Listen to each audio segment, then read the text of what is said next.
Akkam jirtu kabajamoota fi jaalatamtoota hordoftoota keenya bakkuma jirtanitti nageenyi keenya kan kabajaatii fi kan jaalalaa isin haa ga'u isiniin jenna. Itti aansuudhaan oduu sa'aa kanaa qabannee dhiyaannee jirra.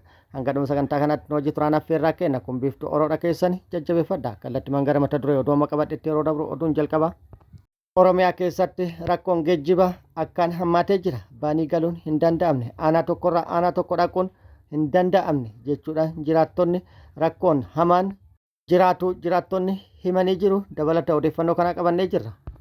Oduun itti aanu hojjetaan tokko guyyoota 5 walitti aansee hojiirraa yoo hafu taate akeekkachiisoo kan of eeggannoo malee hojiirraa ari'ama jedhamee jira. Dabalata odeeffannoo kana qabannee jirra. Oduun itti aanu lolli loltoota mootummaatiif waraana bilisummaa Oromoo gidduutti godinaalee Oromiyaa garaagaraa keessatti gaggeeffamaa jiru akkuma itti fufetti jira. Tibbana fufteedhaan godinaalee garaagaraa keessatti loltoota mootummaatiif waraana bilisummaa Oromoo gidduutti lolli cimaan gaggeeffamaa jira. Lola cimaa godinaalee Oromiyaa keessatti loltoota mootummaa waliin gaggeessaa jiru irratti waraanni bilisummaa Oromoo injifannoo gurguddaa argataa jira jedhee jira. Waraanni bilisummaa Oromoo giddugala Oromiyaa, kaaba Shawaa akkasumas kaaba Oromiyaa, kibba Oromiyaa godina Gujiitti injifannoo argadhe jedhee jira. Gama mootummaatii hoo maaltu jedhame kan jedhus qabannee jirra isin biraan geenna. Oduu kanneenii fi kan biroollee qabannee jirra. Guutuu oduu wajjin kan turu ani Bariisoo Ganamooti. Guutuun oduu wal duraa duubaan akka itti aanu kanatti isiniif dhiyaatu. Oromiyaa keessatti rakkoon geejjibaa haala ulfaataa keessa jiraachuu jiraattonni godinaalee Oromiyaa garaagaraa himanii jiru. Godinaalee Oromiyaa garaagaraa keessatti yeroo ammaa kana baanii galuun aanaa tokko dhaquun godina tokko dhaquun sadarkaa hin danda'amnerra ga'ee jechuudha jiraattonni odeeffannoo maddeen garaagaraatii kennan ibsanii jiru. Rakkoon kun kan mudate godinaalee Oromiyaa hunda keessatti haala jedhamuu danda'amuun yoo ta'u ta'ullee akkaan kan itti hammaate Wallagga Lixaa, Wallagga Bahaa, Shawaa Lixaa, Shawaa Kibba Lixaa, Harargee Lixaa fi Harargee Bahaa akkasumas Gujii godinaalee lamaan Boorana godinaalee lamaan ta'uu jiraattonni himanii jiru. Jiraattonni yaada kennaniin konkolaataa uummata deddeebisu argachuun akkaan ulfaataa ta'e jedhanii jiru. Konkolaachistoonni ta'ee jedhanii konkolaataa buufataa konkolaataatiin ala dhaabbatanii akka turan kan himan. Jiraattonni kun kan taasifamuu fi konkolaataan hin jiru akka jedhamuuf jedhanii jiru. Kana booda dachii idileetiin ala dachaa hedduu kafalchiisuudhaan uummata irratti saamicha raawwataa jiru jechuudhaan himanii jiru. Uummanni filannoo waan hin qabneef waan jedhaman kaffaluun fedhiin ala saamicha irratti raawwatu osoo argan haamamaa jiru jechuudhaan jiraattonni himanii jiru.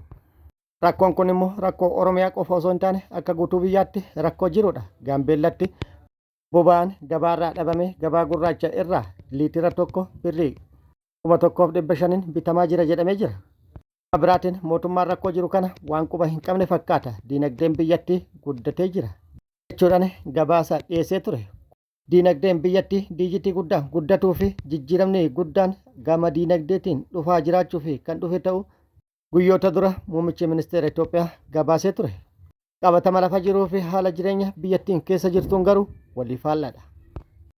Oduun itti aanu hojjetaan tokko guyyoota 5 walitti aansee hojiirraa yoo hafu taate of eeggannoo malee hojiirraa dhaabbata jedhamee jira.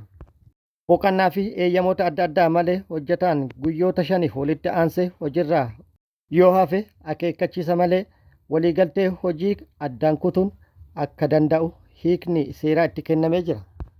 Dhaddachi Ijibbaataa mana murtii ol'aanaa federaalaa kanaan dura galmee Ijibbaataa lakkoofsa 249795 irratti hojjetaan tokko walitti fufiinsan guyyoota 5 oliif hojiirraa yoo hafe hojjechiisan osoo akeekkachiisa hin kennine waliigaltee hojii addaan kutuu akka hin dandeenye eeruun hiika seeraa kennee ture.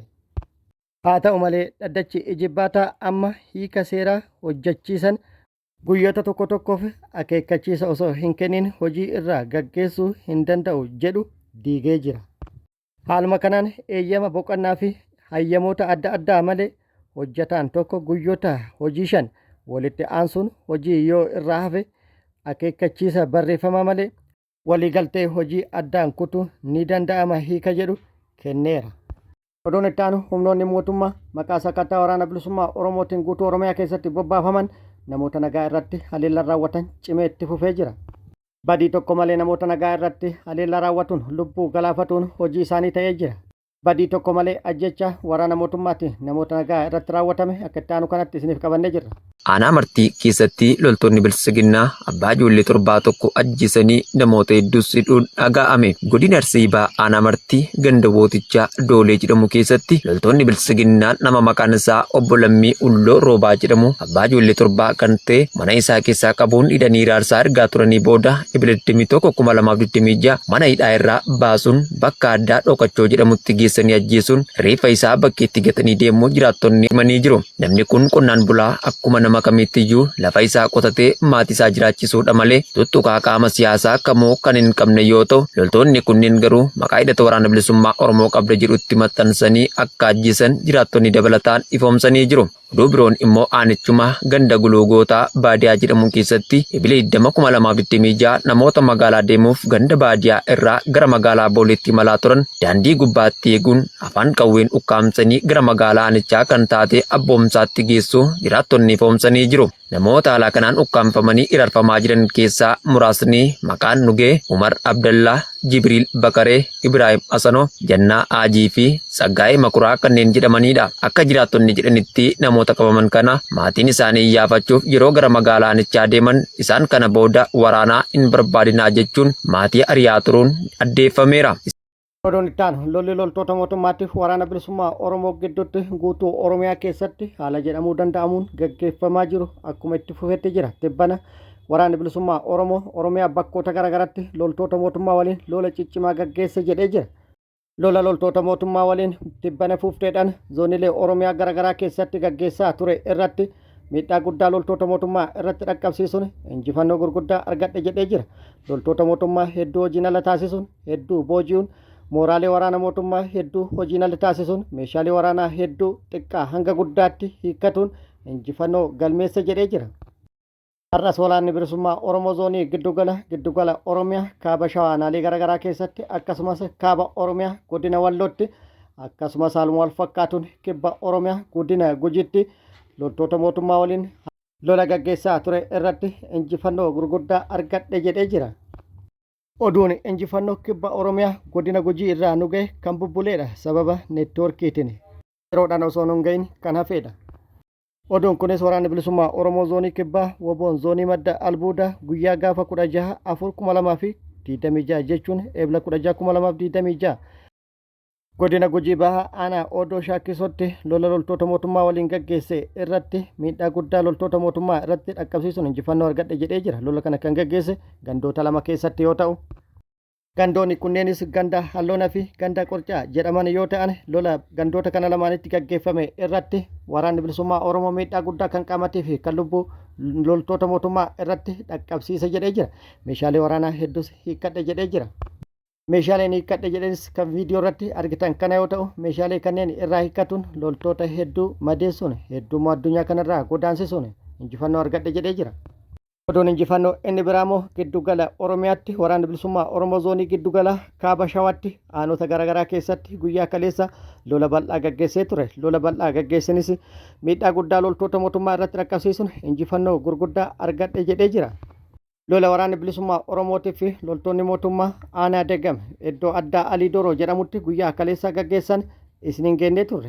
Rammoo lola loltoota mootummaatiif waraana bilisummaa Oromoo gidduutti kaaba Shawaa aanaa warra Jaarsootti gaggeeffame akka itti aanu kanatti isiniif qabannee jirra. Waboon zoonii giddugalaa aanaa Giraar Jaarsoo keessatti tarkaanfii fudhateen diina du'aa fi madoon adabuu beeksise. Irree fi gaachanni uummata Oromoo waboon tibbana zooniilee waraanaa cufa keessatti tarkaanfii guggubduu ergamtoota barcuma abbaa irree tiksan irratti fudhachaa jiruun injifannoo boonsaa galmeessaa jira. Akkuma kanaan kaleessa Ebile 22/2026 waboon zoonii giddugala Oromiyaa godina kaaba Shaggar aanaa Giraar Jaarsoo bulchiinsa magaalaa Fiichee ganda torban Aashee jedhamu keessatti tarkaanfii fudhateen diina du'aa fi madoon adabuun injifannoo cululuqaa gonfatee jira.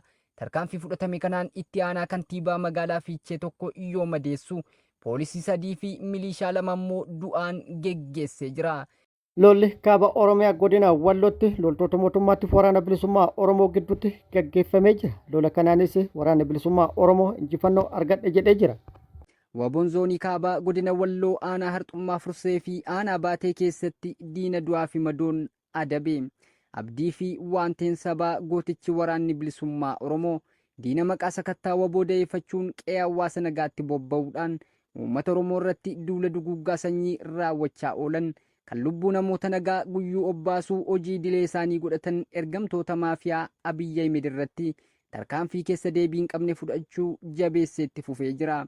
Kaaba Oromiyaa godina Walloo aanaa Harxummaa Fursee bakka addaa Raasaa Harruqqee jedhamutti eebila 23 2026 waaree booda toora isaa 11tti aangawoota sirnichaa ambulaansiidhaan Raasaa irraa gara magaalaa Qicicootti galaa jiran gootichi sabaa waboon axxeetti hidhee dhukaasa irratti baneen battalatti saajinii olaanaa poolisii Solomoon Tafarraa jedhamu battalatti yoo ajjeesu itti gaafatamaa nageenya aanichaa kan ta'e dhalataa aanichaa ganda jaarraa Yusuufee Maammad kan jedhamu dabalatee hedduun isaanii madoo dandammii hin qabne yoo geggeeffaman konkolaataan isaan ittiin deemaa turanis hojiin ala ta'uun ibsamee jira.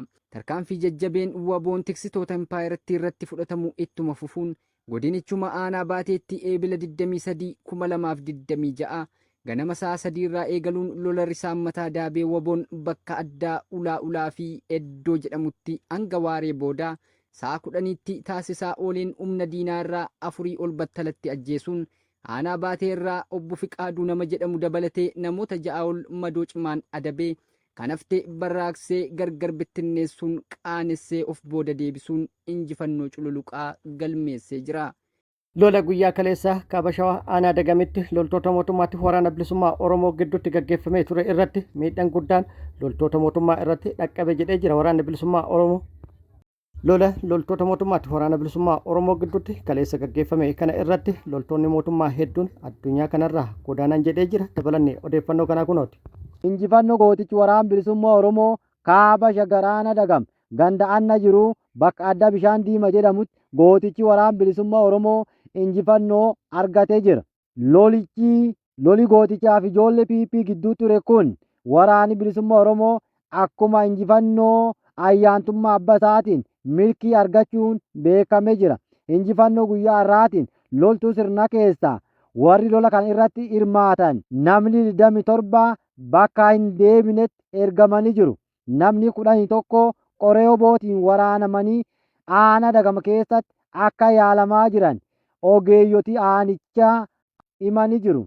Loltuu sirna kana keessa namni 2 fayyaa tarkaan qabamuun moona waraana bilisummaa Oromoo jiraachuun beekamee jira.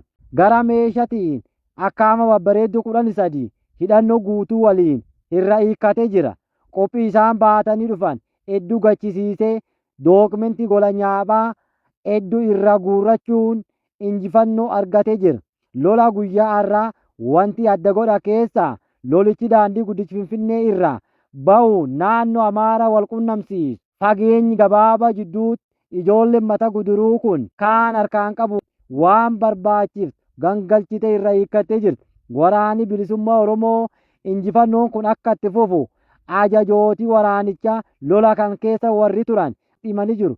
Lola guyyaa har'a kanaan tiksitoota sirnichaa impaayera jidduutti maalti na dhibeef maalti dhibee jidduutti waan uumameef jiraattonni naannoo akka wal dhabdeen jidduu isaanii jiru himanii jiru. Ilmaan sirnichaa sirna nama nyaatu kana jidduutti lubbuu isaanii bu'aa hin qabne kaffaluu irraa akka of bararanii gara moona waraana bilisummaa Oromootti dhufan ajajaan zoonichaa waamicha dabarsee jira. Oduu biyya alaatiin walitti gaarreeffannaan Ameerikaa fi Israa'el gama tokko goruun Iraan immoo gama biraatiin ta'uudhaan walitti gaarreeffatan cimee itti fufee jira. Israa'el Iraan irratti haleellaa raawwatuuf qophii xumurre ajaja pireezidaantii Doonaald Tiraamp qofa eegaa jirra jechuudhaan ibsa kan kennite yoo ta'u, Ameerikaalleen gama isiitiin lola marsaa itti aanu Iraan irratti banuuf qophii barbaachisaa ta'e hunda godhaa jirti jedhamee jira. Qophii kanaafis humna dabalataa hedduu gara baha giddu galeessatti geessite jedhamee jira. Dooniin waraanaa guddoon isiin sadaffaan kan xayyaarota waraanaa hedduu baadhattus baha giddu galeessaa dhaqqabdee jirti. Kun akkuma jirutti ta'e marii marsaa lammaffaa yeroo dabre fashali irra deebi'uudhaan har'a ni gaggeeffama jedhamee kan eeggamaa ture yoo ta'u, jilli marii kun galgala kana gara Paakistaan Islaamabaad ni gala jedhamee jira. Gama biraatiin immoo qophii Ameerikaa fi Israa'el Iraan irratti haleellaa raawwatuuf taasisaa jiran Iraanis hordofaa kan jirtu ta'uu beeksiftee jirti. Iraanis dhaaduu fi sodaachisa Ameerikaatii fi Israa'eel irratti gaggeessaa jiran akkasumas lola bal'aa irratti banuudhaaf qophii taasisaa jiraniif deebii kennuuf qophiidha jettee jirti. Iraanis meeshaalee hedduu qopheeffatuun kan duraa caalaa lola Ameerikaa fi Israa'eel irratti banuu danda'an qolatuu bira dabrite deebiftee haleeluudhaaf yookaan haaloo ba'uudhaaf of cimsite jedhamaa jira. Qophii Iraan taasisaa jirtuu fi humna waraanaa Iraaniin wal qabatee qondaaltonni Ameerikaa yookaan US yaada kennanii jiru. Qondaaltonni ol aanoon Ameerikaa yaada kennaniin humni waraana Iraan akka bulchiinsi Tiraamp yaade olitti cimaadha jedhanii jiru. Bulchiinsi Tiraamp ifatti kan amane caalaa Iraan humna waraanaa jabaa akka qabdu qondaaltonni US keessa beekan ibsuu isaanii CBC News gabaasee jira. Akka miidiyaan US kun qondaaltotaa fi maddeen tikaa irraa odeeffadhe jedhetti misaa'elli baalaastikii Iraanii fi sirni misaa'elaa fi ittisni dhukaasa isaa walakkaa ol kan ta'u ammaayyuu hin tuqamne jedhee jira. Humni galaanaa Iraanis haleellaa Ameerikaa fi Israa'el irratti raawwataniin parsantii 60 ol kan ta'u osoo hin tuqamin jira jedhee jira. Humna qilleensa Iraan irratti haleellaan raawwatamus humni qilleensa Iraan hanga yaadame yookaan akka jedhame hin miidhamne jedhee jira. Walumaa galatti humni waraanaa Iraan akka bulchiinsi Tiraamp yaade ol baay'ee cimaa ta'uu fi lola Ameerikaa fi Israa'el marsaa itti aanu irratti banuu danda'aniif qormaata guddaa isaanitti ta'uu danda'a jedhamee jira. Kabajamootaa fi jaalatamtoota hordoftoota keenya oduun ammaaf qabanne kan hanga ammaa kana guutuu oduu wajjin isin wajji kan turan Bariisoo Ganamooti. Hanga yeroo itti aanutti deebinee wal agarrutti nageenyi Rabbi isiniif haa baay'atu. Nagatti nu turan hawwii kenna. Nagatti nu tura.